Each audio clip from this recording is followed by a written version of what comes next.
দুরাচারী কংস, তুমি এক নিষ্পাপ মানুষকে হত্যা করেছো। তুমি আমার আপনজনকে বধ করেছো কংস, বধ করেছো। আমি তোমাকে অভিশাপ দিচ্ছি, ঠিক যেভাবে তুই আমার আপনজনেদের বধ করেছিস, ঠিক তেমনি ভাবে তোর মৃত্যুও তার কারণেই হবে যাকে তুই সব থেকে বেশি ভালোবাসিস। যে নারায়ণকে তুই বিনাশ করতে চাইছিস, তার হাতেই তোর মৃত্যু হবে, তার হাতেই তোর মৃত্যু হবে।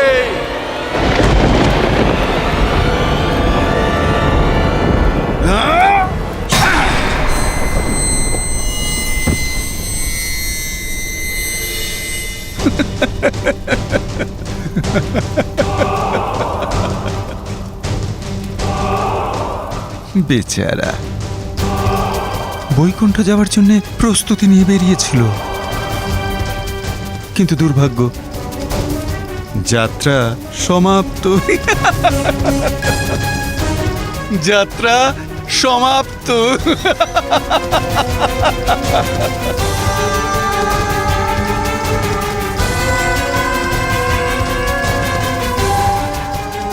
আজ এদের জন্য তুমি আমার পদাঘাত সহ্য করলে, কারণটা ভাবো, প্রতিশোধ নাও। বধ করে দাও সবাইকে, কেউ যেন না বাঁচে।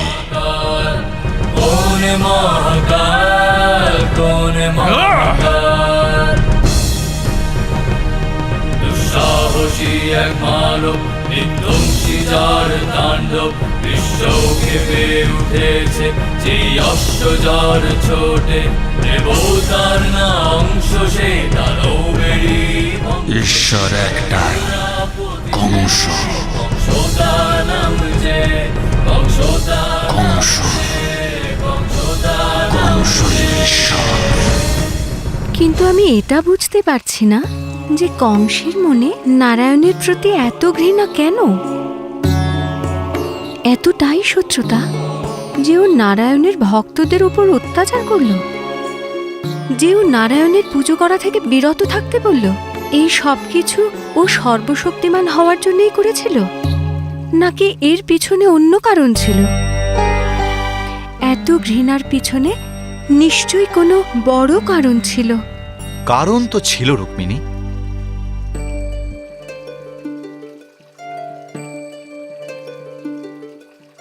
আমাদের বর্তমান অতীতের কর্মফলের উপরই নির্ভর করে, আর আমাদের ভবিষ্যৎ তা নির্ভর করে বর্তমানের কর্মের উপর।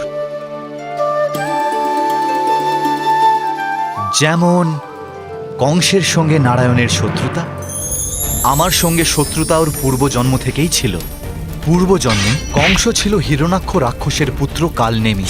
সমুদ্র মন্থন, দ্বন্দ্বযুদ্ধের সময় যখন দেবতা এবং অসুরদের মধ্যে অসামান্য যুদ্ধ চলছিল, হিরণাক্ষের পুত্র কালনেমি দেবতাদের ওপর কাল হয়ে এলো। যে ওর সামনে যেত কালের তলে তলিয়ে যেত, এবং তারপর দেবরাজ ইন্দ্র ওর ওপর বজ্রাঘাত করে বসলেন।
আমার উপর আক্রমণ করে তুই ঠিক করিসনি। এখন তোকে শেষ করে স্বর্গে আমার জয়ের পতাকা উড়াবো আমি। আমার পিতা হিরনাজ আবার স্বর্গরাজ্যে রাজত্ব করবে।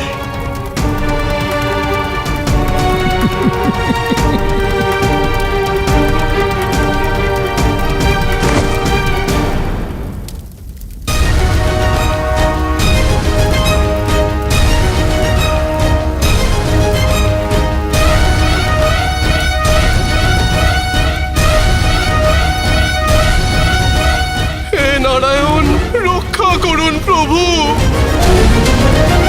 থামো কাল নেমি।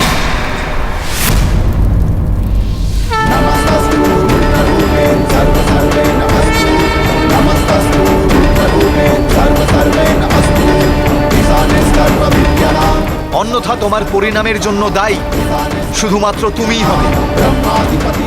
বিষ্ণু, ভালো করেছিস তুই স্বয়ং এখানে এসছিস। তোকে আমি বিন্দুমাত্র ভয় পাই না। ইন্দ্রকে হত্যা করার পরে, স্বর্গে বিজয় লাভ করার পরে আমি স্বয়ং কাল নেমি তোর কাছেই আসতাম তোকে শেষ করবার জন্যে।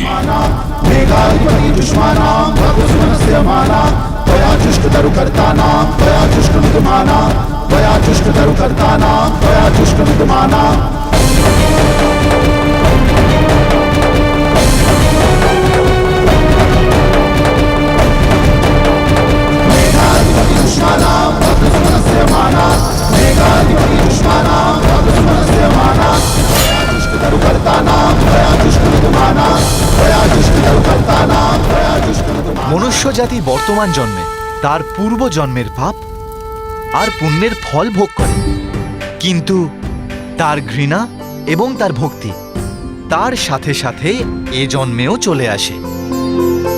এবং এটাই কাল নেমির সাথেও ঘটেছিল। মৃত্যুর প্রাককালে কাল নেমি শপথ করেছিল যে সে তার বধের প্রতিশোধ নেবে। সে আবার নারায়ণের বিনাশ করতে জন্ম নেবে, আর তারপর কংসের রূপে সে জন্মগ্রহণ করল। নারায়ণের নামকে সেও ঘৃণা করত, এবং সেই কারণে ও ভয়ের আশ্রয় নিয়েছিল। ও যতটা শক্তিশালী হয়ে উঠছিল, ঠিক ততটাই ওর অত্যাচারের পরিমাণও বেড়ে যাচ্ছিল। সকল দানব ওর অধীনে ছিল, এবং তার অত্যাচারের ধ্বনি ইন্দ্রের রাজসভা পর্যন্ত পৌঁছে গেছিল। নারায়ণ নারায়ণ, আমি সত্য বলছি ইন্দ্রদেব, সত্য বলছি। মর্তলোকে পাপের ভার দিনের পর দিন বেড়েই চলেছে। কংসের অত্যাচার মানুষের মনে ভয়ের সঞ্চার করছে। হ্যাঁ, এবার ওর পরবর্তী লক্ষ্য স্বর্গলোক। প্রভু, স্বর্গলোক। কিছু করুন ইন্দ্রদেব, শীঘ্রই কিছু করুন। আপনি ব্যর্থ চিন্তা করছেন মুনিবরনাথ। কংস শুধুমাত্র একজন সাধারণ মানুষ, আর একজন সাধারণ মানুষকে দেবতারা ভয় পাবে কেন?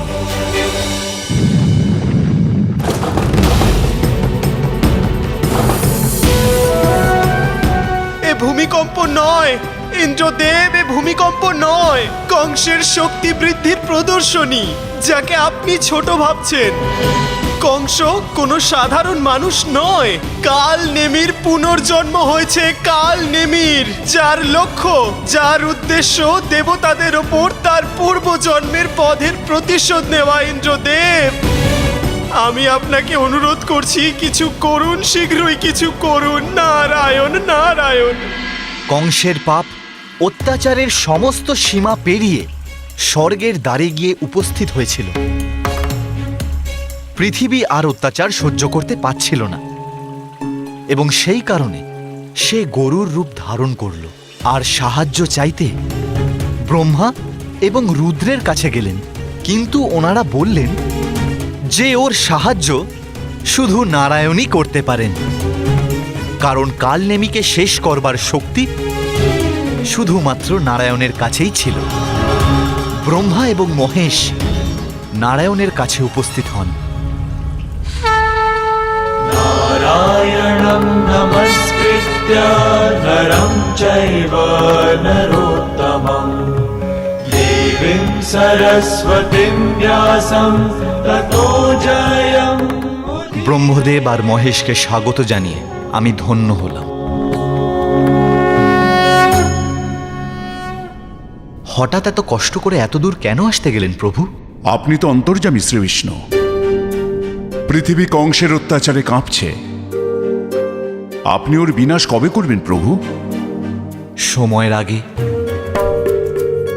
আর কর্মফলের অধিক কেউ কখনো কিচ্ছু পায় না ব্রহ্মদেব। পৃথিবী ত্রাণ অবশ্যই পাবে, কিন্তু এখনো সময় হয়নি। পাপের ঘোড়া ভেঙে দেওয়ার আগে তার ভরে যাওয়া কিন্তু আবশ্যক। আর যেদিন সেটা ভরবে, আপনার চিন্তার অন্ত ঘটবে। এ তো বড় অদ্ভুত কথা প্রভু। আপনি সেই মুহূর্তে অবতীর্ণ হলেন না কেন? কংস আর তার পাপের বিনাশ কেন করলেন না? কংস নির্দোষদের ওপর অত্যাচার করতে লাগলো, আর আপনি বলছিলেন তখনও সময় হয়নি। রুক্মিণী, তুমি তো ক্ষুব্ধ হলে। ক্ষুব্ধ হইনি আমি, শুধু মনটা বিচলিত হচ্ছে। আমি জানি প্রভু যে এ সবই অতীত, কিন্তু এই সব ভেবে আমার মনে প্রশ্ন জাগছে যে আপনি এত সময় কেন ব্যয় করলেন? কেন বসে বসে কংসের অত্যাচার শুধু দেখে গেলেন? রুক্মিণী,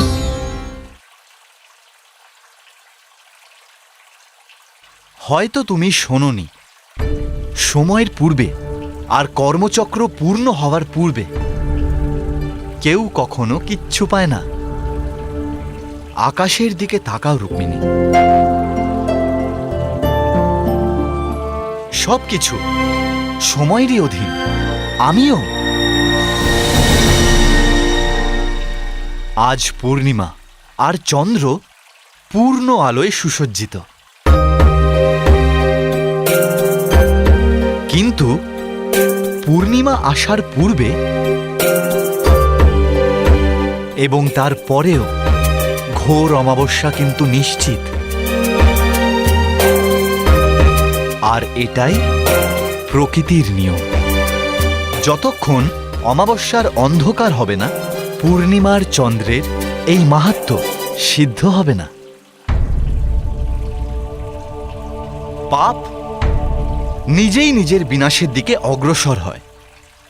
পাপের নিজেরই কর্মফল তাকে বিনাশের দিকে ঠেলে দেয়। আর কংস ধীরে ধীরে নিজের বিনাশের দিকে এগিয়ে যাচ্ছিল। আর তার উপর ঋষিমুনিদের অভিশাপও তো পূর্ণ হওয়া বাকি। কংসের বিনাশ বীজ সেই গর্ভে জন্মেছিল যাকে সে সর্বাধিক ভালোবাসত। অর্থাৎ এই ক্রুদ্ধ বিনাশকারী মহা অত্যাচারী কংসের মনে এক কোমল অংশ ছিল, যেখানে প্রেম বসবাস করত, আবেগ ছিল, চিন্তা ছিল, মোহ ছিল নিজের বোন দেবকীর জন্য। রাজকুমারী দেবকী, আপনার স্বয়ংবরের জন্য রাজসভায় রাজকুমারীরা অপেক্ষা করছেন যে। ওনাদের অপেক্ষা করতে দাও। মহাবলী কংসের বোনকে বিবাহ করতে চাইলে প্রতীক্ষা তো ওনাদের করতেই হবে, তাই না? অবশ্যই।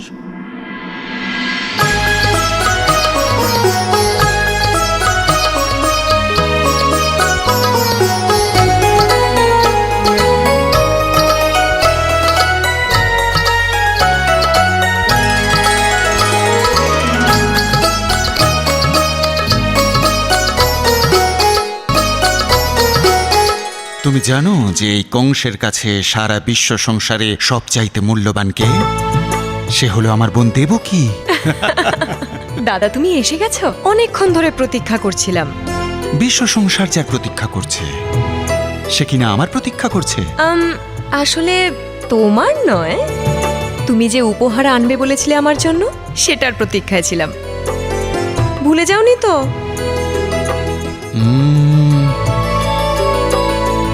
কংস শ্বাস নিতে ভুলে যেতে পারে, কিন্তু নিজের বোনের কাছে করা প্রতিজ্ঞা নয়।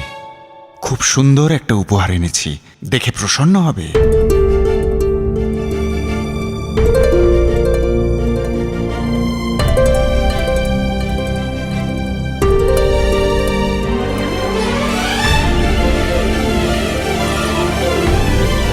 কেমন লাগলো? খুব সুন্দর। জানো দেবকী, আমি স্বয়ং 8 দিন বনে ছিলাম, নিজে হাতে এটাকে ধরেছি। জানো কেন? কারণ আমি আমার বোন দেবকীকে ভীষণ ভালোবাসি। নাও।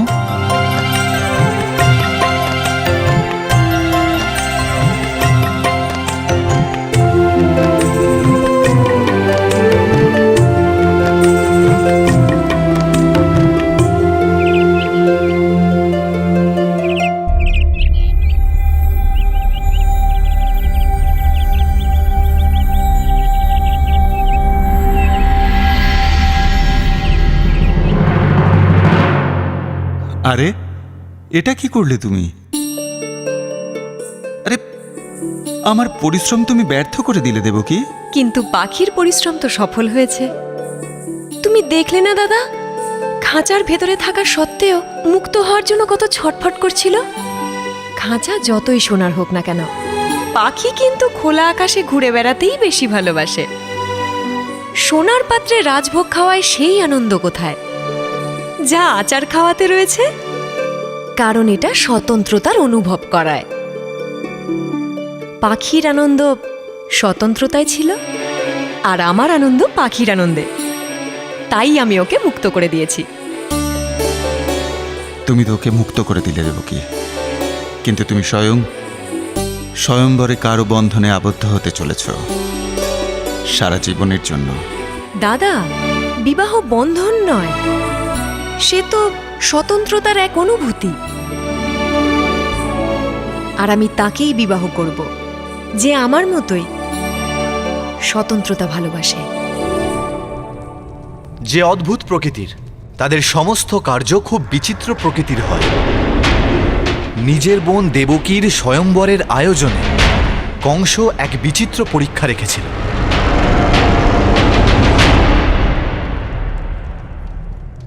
মথুরার এই জাতসভা এখানে উপস্থিত সমস্ত রাজা রাজকুমারকে স্বাগত জানাচ্ছে, অভিনন্দন জানাচ্ছে, সমাদর করছে মন থেকে। এখানে উপস্থিত প্রত্যেক ব্যক্তি এটাই ভাবছেন যে আমার বোন দেবকী।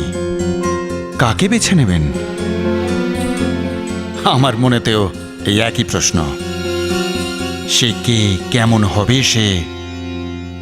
যেই হোক, এই সভার মধ্যেই একজন কেউ হবে। খুব বড় একটা প্রশ্নচিহ্ন আমার সামনে, কেননা আজ পর্যন্ত আমার বোনের জীবনের প্রতিটা মুহূর্ত আমি নিজে হাতে করে সাজিয়েছি, স্বয়ং এই কংস।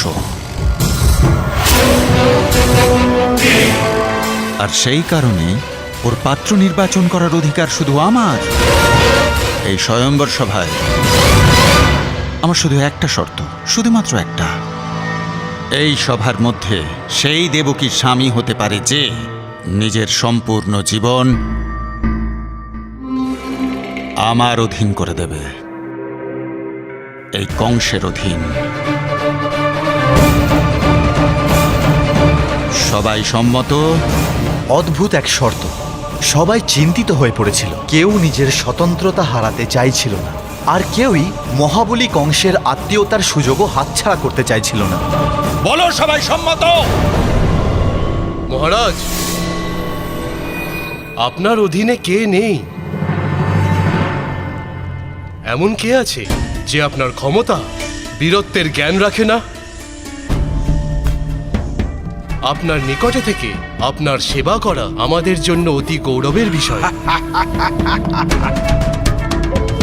সবার হয়ে সম্মতি জানানোর অধিকার আপনাকে কে দিয়েছে কৌশলরাজ?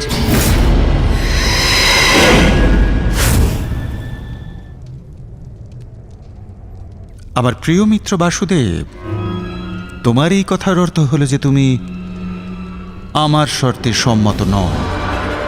অর্থাৎ তুমি বলতে চাইছো যে তুমি আমার সিদ্ধান্তে বিরোধিতা করছো বাসুদেব।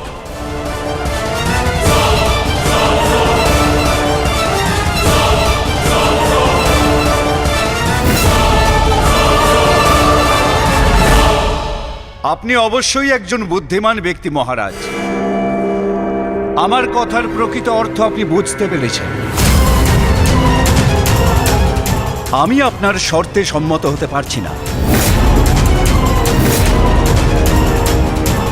বিবাহ এক এমন বন্ধন যেখানে স্বামী তার স্ত্রীকে এবং স্ত্রী তার স্বামীকে নিজের জীবন সঁপে দেয়। যদি আমি নিজেকে আপনার অধীন করে দিই তাহলে আমার জীবনের প্রতি আমারই অধিকার থাকবে না। যখন নিজের জীবনের প্রতি নিজেরই অধিকার থাকবে না, তাহলে সেই জীবনকে আমার জীবন সঙ্গিনীকে কি করে অর্পণ করব? সেটা ওর সাথে ছলনা করা হবে। বিবাহের ক্ষেত্রে স্বামী স্ত্রীর মধ্যে সুসম্পর্ক থাকাটাই আবশ্যক। যদি আমি আপনার অধীন হই তাহলে দেবকী কখনোই আমাকে সম্মান করতে পারবে না। আর যেখানে সম্মান নেই সেখানে সম্পর্কও থাকে না। ছলনার আশ্রয় আর অসম্মানের ভিত্তিতে আমি বিবাহের সম্পর্ক স্থাপনে অসমর্থ। আমাকে যাবার অনুমতি দিন মহারাজ।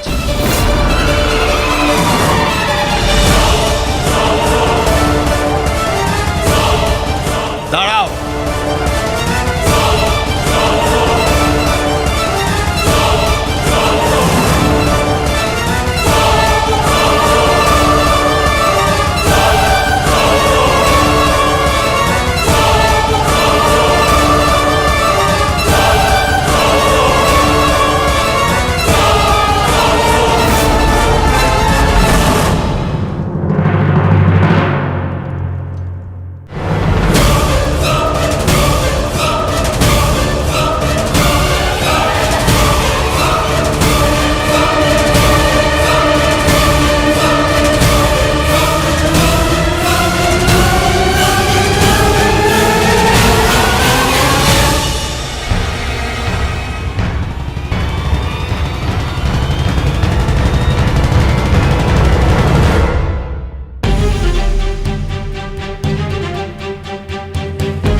অনেক সাহস দেখছি তোমার ভিতরে যে তুমি কংসের বিরোধিতা করছো, যার শক্তির সম্মুখে স্বয়ং দেবতারাও কেঁপে ওঠে। তাকে প্রত্যাখ্যান করার দুঃসাহস তোমার হলো কি করে? আরে যার রাজসভাতে দাস হবার জন্য স্বয়ং দেবতারাও ব্যাকুল থাকে, সেই সভাকে ছেড়ে চলে যাবার সাহস তোমার হলো কি করে? একবার ভেবে দেখো যে কংসকে অপমান করবার পরে এই রাজসভা ছেড়ে যাবার অনুমতি কংস দেবে? কংস তোমাকে এই সভা ছেড়ে যাবার অনুমতি দেবে না।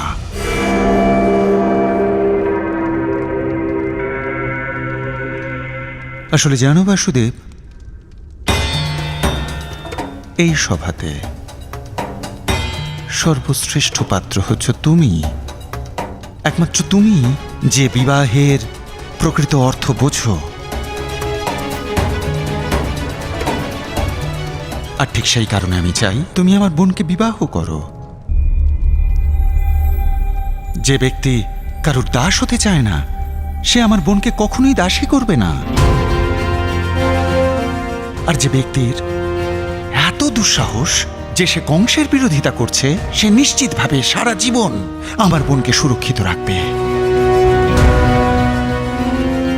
তোমার কাছে দুটো পথ আছে। প্রথম, আমার বোনকে বিবাহ করো বাসুদেব। দ্বিতীয়, নয়তো এই কংসের তলোয়ারের সম্মুখীন হও।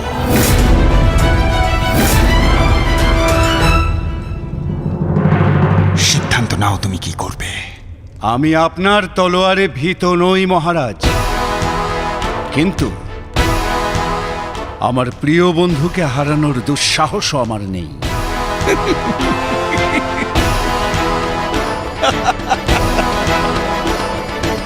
আমার বুকে এসো প্রিয় বাসুদেব।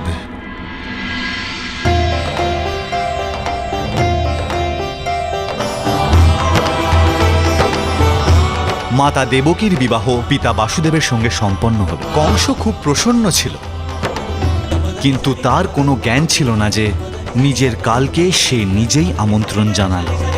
বিদায়ের সময় কংস স্বয়ং তার বোনকে শ্বশুরবাড়ি পৌঁছে দেওয়ার জন্য রথের সারথি হল।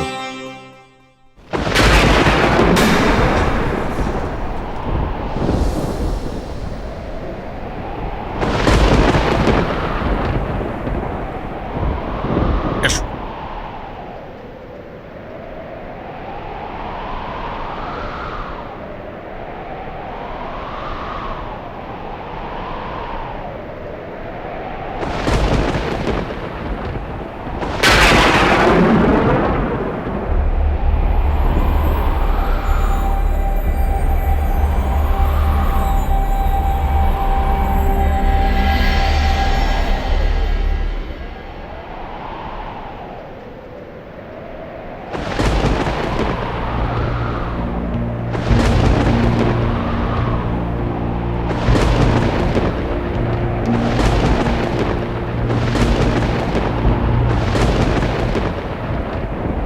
দুরাচারী কংস, তোর পাপের ঘোড়া আজ পূর্ণ।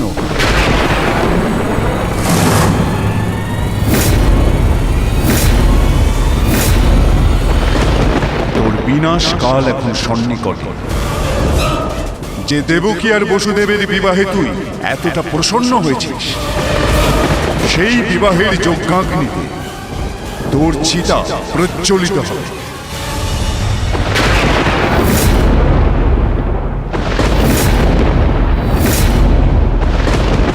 তোর বোন দেবকীকে তুই এত ভালোবাসিস যে আজ তার সারথি হয়েছিস। সেই দেবকীর অষ্টম গর্ভের সন্তান তোকে যমালয়ের দরজায় পৌঁছে দেবে। দেবকী আর বসুদেবের মিলনের ফলে যে অষ্টম গর্ভের সন্তান জন্মাবে, সেই তোর জীবন বিনাশ করবে। সমগ্র বিশ্ব সংসারে অনেক মায়ের কোল খালি করেছিস তুই। এখন সেই বাজারে তোর ধ্বংসের দামামা, যে তোকে ডাকবে মামা।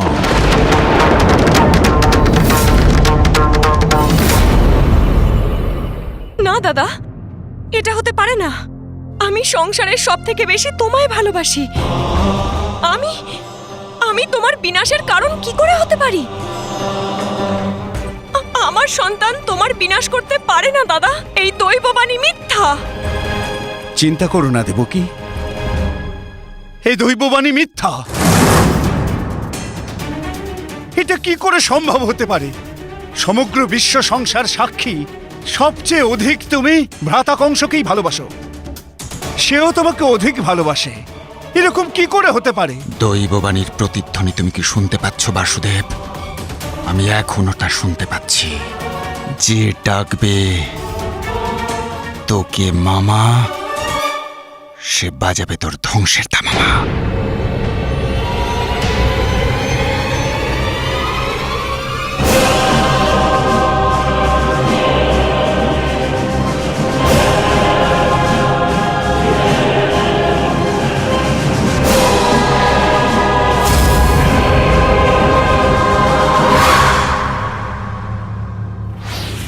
না না না, এ তো অসম্ভব। দেবকী তো আমার বোন। দেবকী আমাকে খুব ভালোবাসে, আর আমিও ওকে খুব ভালোবাসি। আমরা দুজন খুব কাছের, বলো তাই না দেবকী? হ্যাঁ বন্ধু, কিন্তু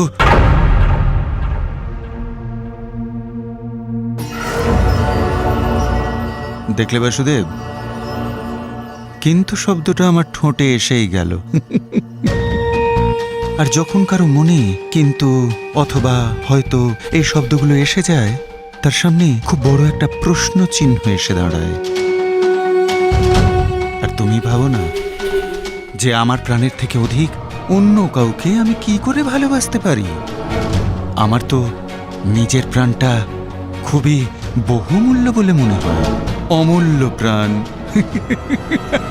এই দেবকীর থেকেও অধিক, এর প্রাণের থেকেও অধিক। চল! অত্যাচারী কংস, যাকে সবচেয়ে বেশি ভালোবাসতো, এক মুহূর্তে সেই তার প্রবল শত্রু হয়ে গেল। নিজের ভগিনীর সঙ্গে কেউ এরকম ব্যবহার কি করে করতে পারে?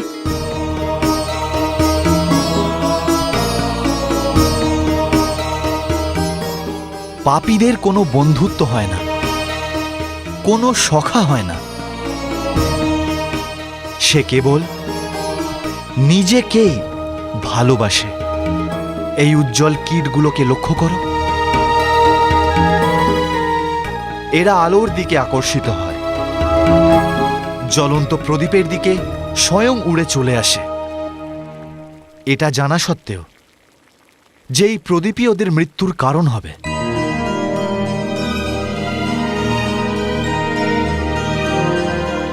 প্রত্যেকের সঙ্গে এরকমই হয় রুক্মিণী।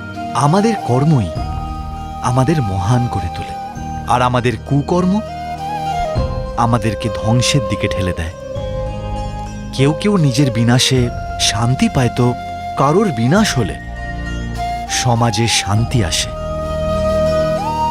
কংস নিজের বিনাশের কথা শুনে ভয় পেয়ে গিয়েছিল, যা থেকে ও পালাতে চাইছিল।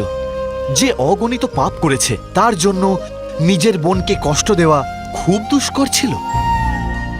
হয়তো সেই দৈববাণী একটা মাধ্যমই ছিল, যার দ্বারা কংস খুব শীঘ্রই নিজের বিনাশের দিকে অগ্রসর হচ্ছিল। দৈববাণী শুনে কংস নিজের বোনের প্রতি নিজের কর্তব্য ভুলে গেল, আর সে মাতা দেবকীকে কারাগারে টেনে নিয়ে যাচ্ছিল।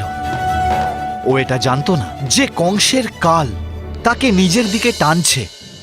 চল, যে ডাকবে তোকে মামা, সে বাজাবে তোর ধ্বংসের দামামা। এটাই তো ছিল দৈববাণী, অর্থাৎ তোর পুত্র দেবকী। ছাড়ো দাদা! চল।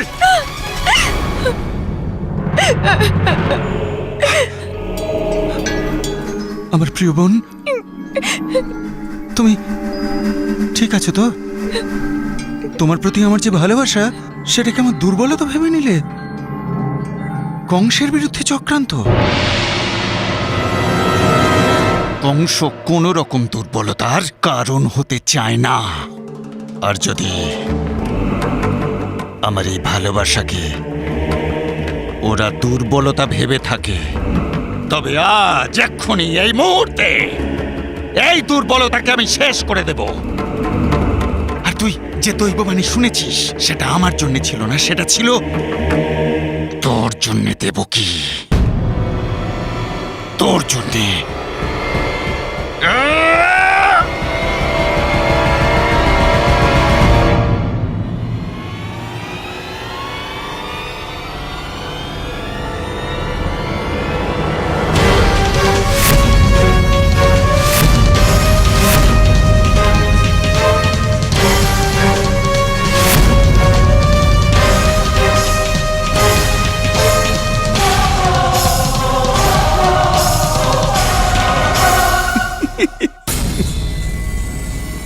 কংসের তলোয়ারকে আটকানোর দুঃসাহস দেখিয়েছ তুমি। দুঃসাহস নয়, এটা আমার কর্তব্য। যে কর্তব্যের দায়িত্ব আমি অগ্নি সাক্ষী করে দেবকীর কাছে নিয়েছিলাম।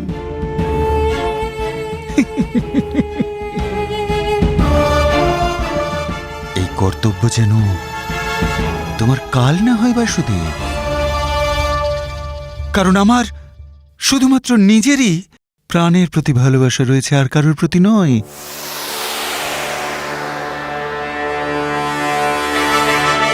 এই দেবকীর প্রতিও নয়। এতদিন পর্যন্ত দেবকীকে তো আপনি প্রাণাধিক ভাবতেন। আমি স্বীকার করছি, নিজের প্রাণ রক্ষার অধিকার সবারই আছে, আপনারও। কিন্তু দেবকীর দ্বারা আপনার কোনো অনিষ্ট হবে না। দৈববাণী অনুযায়ী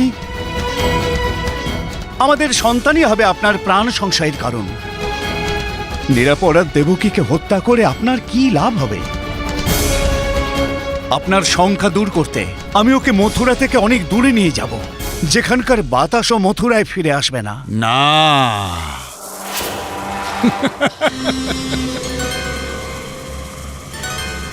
কর্তব্য কর্তব্য দিয়ে কেবল রক্তপাতই হয়। আর এমনিও বাসুদেব আমি দেবতাদের ষড়যন্ত্রের ব্যাপারে খুবই ওয়াকিবহাল, ভালোভাবে। আমি তাদের ইচ্ছা কখনো পূর্ণ হতে দেব না, কারণ আমি নিরাপত্তাহীনতা আর ভয়ের মধ্যে জীবন কাটাতে পারবো না। তাই আজ এক্ষুনি এই মুহূর্তে দেবকীকে হত্যা করা আবশ্যক। এক্ষুনি।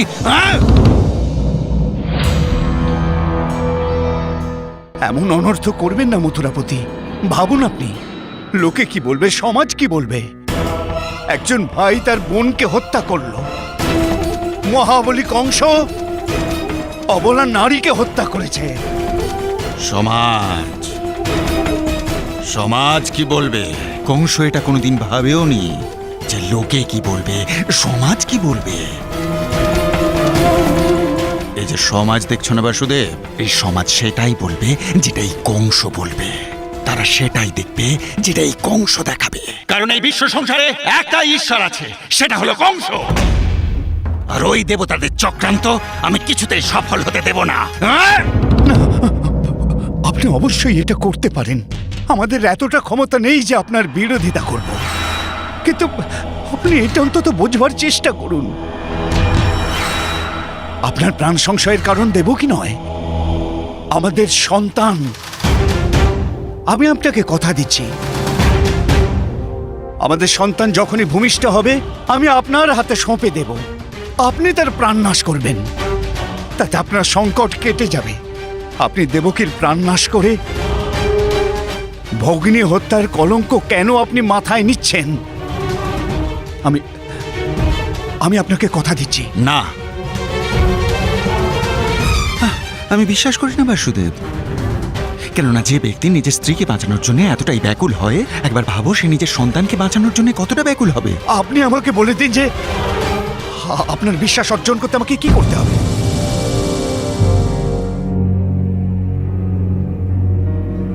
আমার বিশ্বাস অর্জনের জন্য তোমাদের দুজনকে আজীবন কারাগারে থাকতে হবে।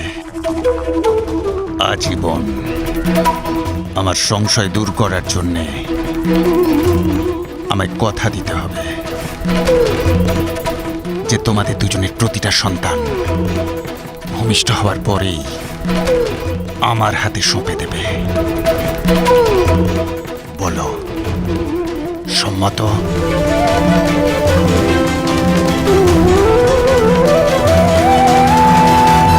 সম্মত। যে হাত বসনের ওজন সইত না, সেই কোমল হাতকে শেকল দিয়ে বেঁধে দেওয়া হলো।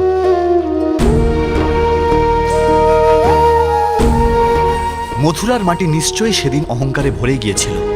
যে রাজকুমারী আজ অবধি মাটিতে পাও পর্যন্ত রাখেনি, সেই মাটিতেই টেনে হেঁচড়ে তাকে কারাগারে নিয়ে যাওয়া হলো।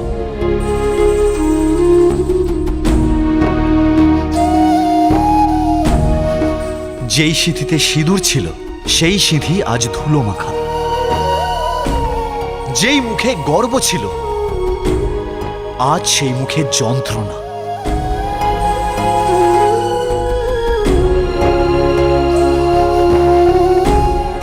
সেই মাটি ছিল দেবীর অলংকার, আর তখন যেন মনে হচ্ছিল যে সেই মাটি চিৎকার করে এটা বলছে, এখন সেই তাদের ভবিষ্যৎ।